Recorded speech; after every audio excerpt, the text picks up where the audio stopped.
Hello, hello, hello, ladies and gentlemen. This is Moai speaking, and today we're going to be going over zaws. In the last video I did, I talked about, why you would want a zaw, what the benefits are of them. But today I kind of want to go over some of the more complicated parts of zaw building, and the part that a lot of people I don't think understand very well is all the zaw parts and how they configure, what all the stats mean. And there's a very easy way to do this, especially for the links. The links I know are the one that confuse people the most. So we're going to start with that. We're going to go over each part kind of in order, starting with the links and then going bottom up. So the links are notated in a specific way. Each word in the link has a meaning. So for Jai, that is a speed link. That means you're going to get more attack speed out of it versus damage. Ruhang is the opposite of Jai. That means it is sacrificing speed at the cost for damage. And that is going to carry out throughout all of these. So that is going to be kind of your baseline, what everything is, because everything is either Jai or Ruhang. Secondly, Iquana and Varkit are also sort of the same thing. Vargit, where would one of these be? Yeah, Vargit down here. Vargit is for crits. So Vargit is for crits, and then where is it? Iquana is for status. So if I were to say, like, throw together a build here, just throwing whatever, who gives a shit. So this is going to give me, so this is Vargichai, this is going to give me higher speed, higher crit, and lower damage versus the Vargit to Ruhang, which is going to give me lower speed. It's still going to give me crit because it's still a Vargit Zaw, but it's also going to give me a higher base damage in return. And the 2 in it is also a notation as well. Wherever that 2 is what is going to determine the rest of the stats. So if the 2 is in the middle between the Vargit and the Ruhang, or the Vargit and the Jai, so on and so forth, that means it's going to be a more extreme stat. That means it is going to be a 32 instead of the opposite, which is going to be 25 and 14. So it's 25 and 14 or 32 and 10, depending on which way you go. The 2 at the end is the more balanced version, and the 2 in the middle is the more extreme version.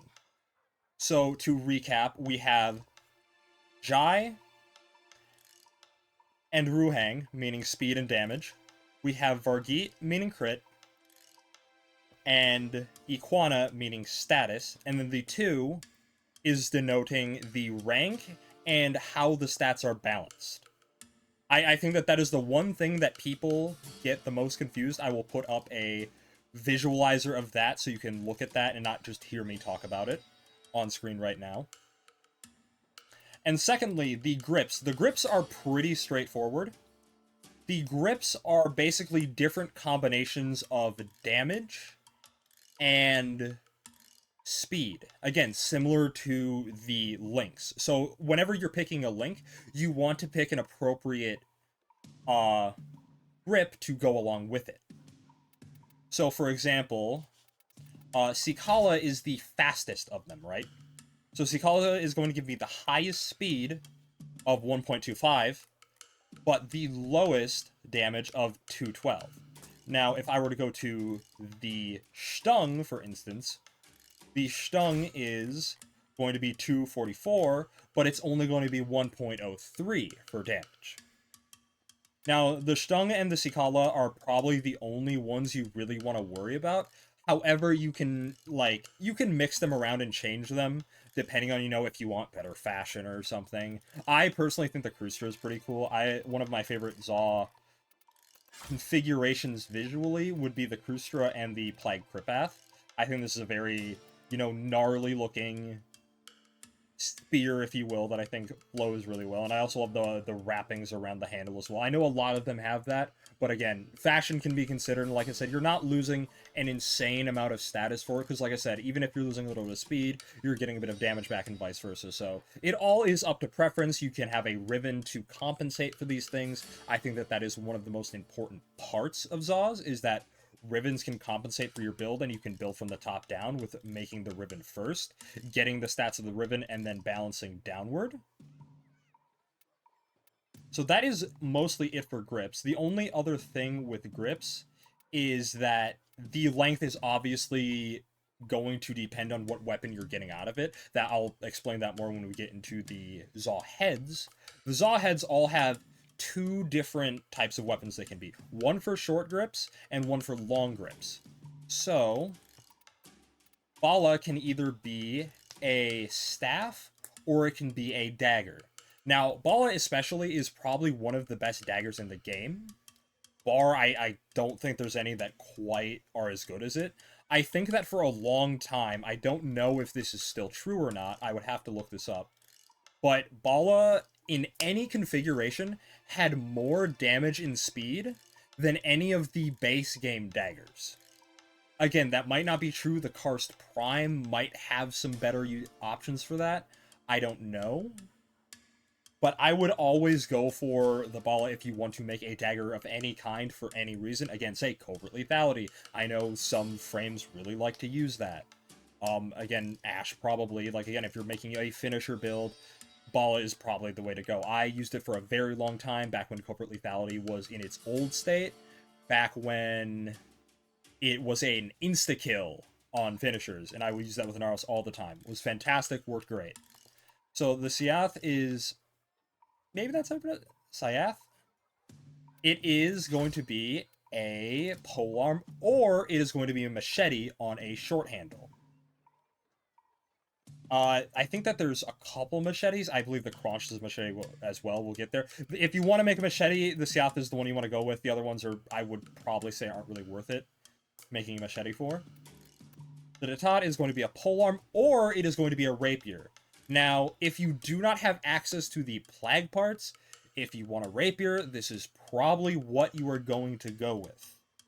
Otherwise, I would absolutely get the Kripath if you can. The Kripath, bar none, is probably the strongest Zaw in the game.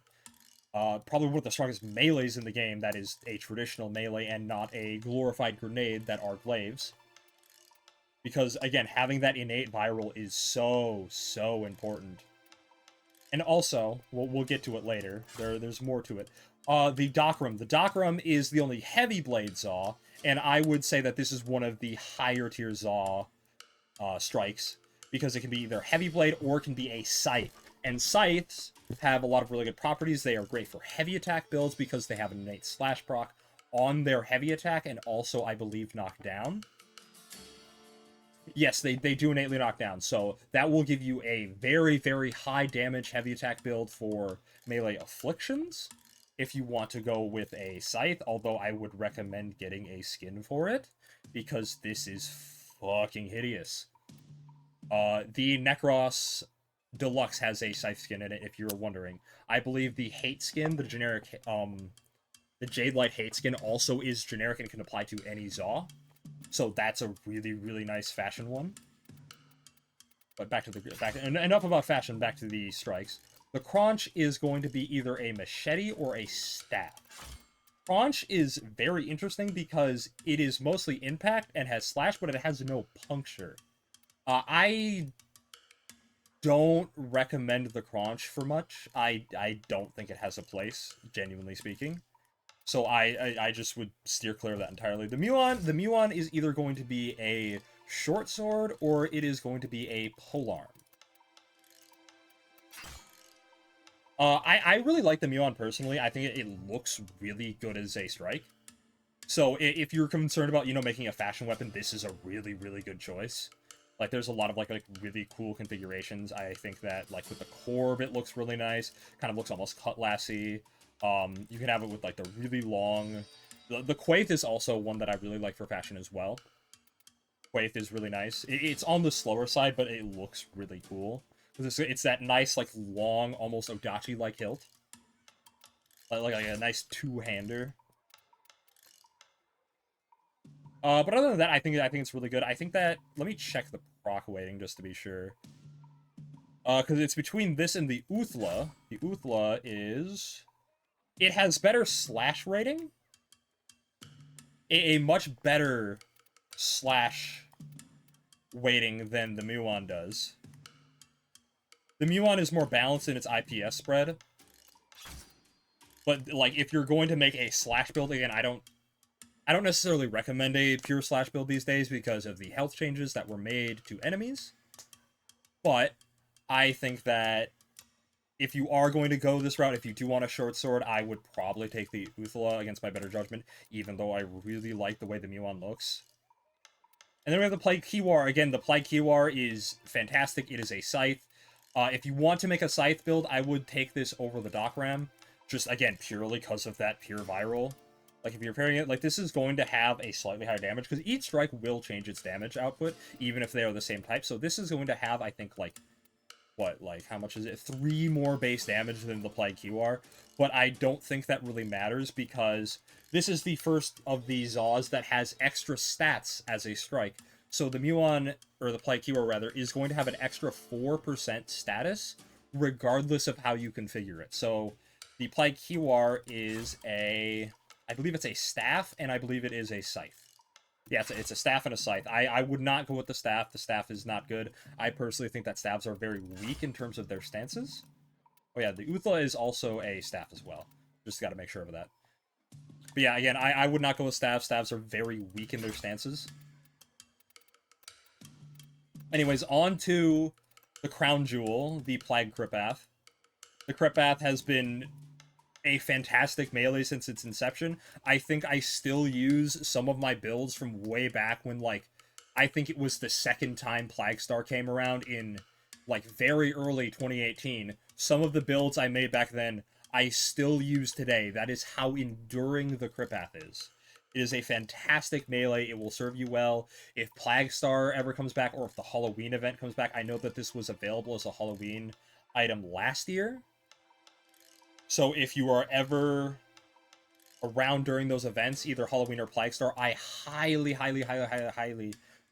recommend getting a Kripath. The Kripath is fantastic. Not only does it have an extra base 4% status, it also has an extra 0.2x crit multiplier. So that's just going to give you fantastic crit build options. Again, very, very good balance for doing, you know, mixed builds. So if I were to do this, like, or not that one, it would be the Aquana ones.